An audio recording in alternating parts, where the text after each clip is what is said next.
Réduire la population mondiale contribuerait à l'atténuation du réchauffement climatique.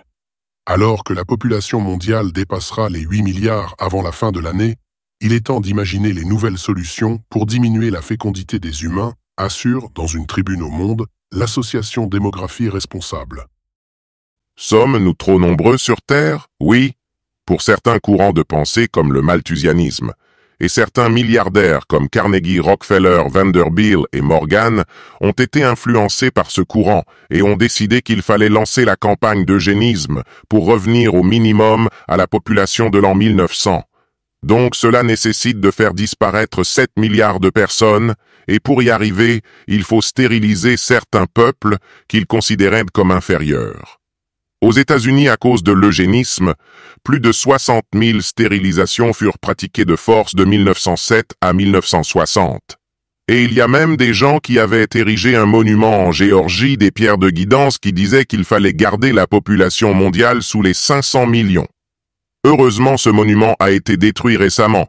Il y a d'autres personnes qui ont estimé que nous étions trop nombreux sur Terre, et il faut réduire de façon drastique la population. Et comment procéder? Certains ont estimé qu'il fallait une épidémie pour que des gens meurent. Des personnalités comme David Attenborough, Jane Goodall, disaient que ce serait bien de revenir à une population de 1,5 milliard de personnes. Pour le prince Philippe, époux de la reine Élisabeth II, dit qu'il aimerait se réincarner en virus mortel pour résoudre les resurfaces de surpopulation.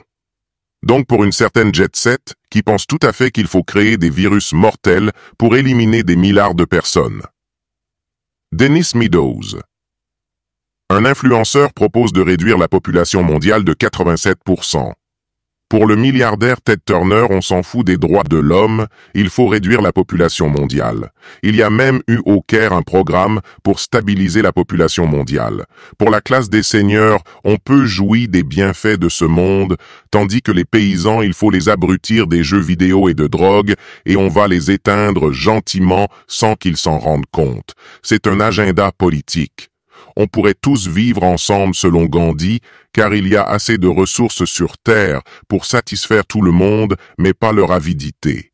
Selon une source spirituelle Sadhguru, qui veut qu'il y ait moins de souffrance sur Terre en ayant moins de population.